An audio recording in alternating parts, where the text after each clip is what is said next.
இப்போது சமாதான ஏஜி சபையின் தலைமை போதகர் பாஸ்டர் ஆர் கிளாரன்ஸ் மருதையா அவர்கள் தேவனுடைய செய்தியை கொண்டு வருவார்கள்.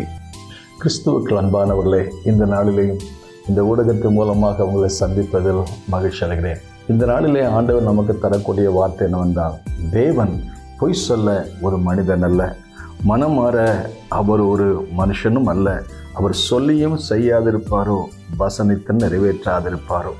இந்த வேத பகுதியை நான் கவனித்து பார்க்கும் பொழுது, இஸ்ரவேல் ஜனங்கள் அவர் எகிப்திலிருந்து கானானுக்கு போய் கொண்டிருந்த பொழுது வழியிலே அவர்கள் வருகிறதை கண்ட மோவாப் தேசத்து ராஜாவாகிய பாலாக் அவர்களை சபிக்க வேண்டும் என்று பிள்ளையாம் தீர்க்கதரிசியை வரவழைத்தான்.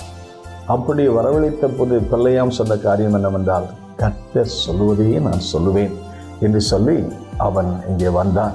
இந்த பாலாக் ராஜாவுடைய ஆலோசனைப்படி அவளை சபிக்க வேண்டும் என்பதுதான் அந்த மோவாப் தேசத்து ராஜாவாகிய பாலாக்குடைய விருப்பம். ஆனால் கர்த்தர் அதை அனுமதிக்கவில்லை. அவர் அவர்களை ஆசீர்வதிக்கவே திட்டமிட்டார்.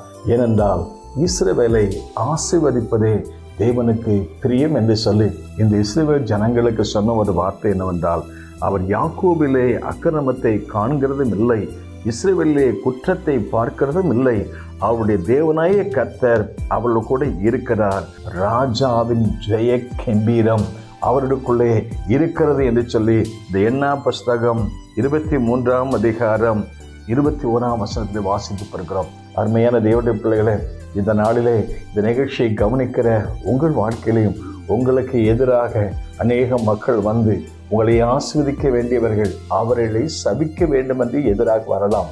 அப்படி சூழ்நிலை வரும்பொழுது சாபங்களோ அல்லது மந்திரவாத சக்திகளோ அல்லது பொல்லாத திட்டங்களோ உங்களுக்கு விரோதமாக வரும்பொழுது, இந்த பிள்ளையாம் சொன்ன ஒரு வார்த்தை, அன்றைக்கு பாலாக் ராஜாவை பார்த்து சொன்ன ஒரு வார்த்தை என்னவென்றால், யாக்கோபுக்கு விரோதமான மந்திரவாதம் இல்லை, இஸ்ரவேலுக்கு விரோதமான குறி சொல்லுதலும் இல்லை என்று சொல்லி அங்கே தேவனுடைய வார்த்தையை பகிர்ந்து கொடுப்பதை பற்றி வாசித்து பார்க்கிறோம். அருமையான தேவனுடைய பிள்ளைகளை, உலகத்தில் இருக்கிறவனை பார்க்கணும். உங்களுக்குள்ளே இருக்கிற பெரியவர் மோவாப் தேசத்து ராஜாவாகிய பாலாக் இஸ்ரவேலை சபிக்க வேண்டும் என்று திட்டமிட்டான். தேவனோ அவர்களை பாதுகாக்க திட்டமிட்டார். கர்த்தருடைய தூதன் தமக்கு பயந்தவர்களை சூழ பாளையம் இறங்கி தப்புவிக்கிறார். இந்த செய்தி உங்களுக்கு பிரயோஜனமாக இருக்கு நம்புகிறேன். May God bless you.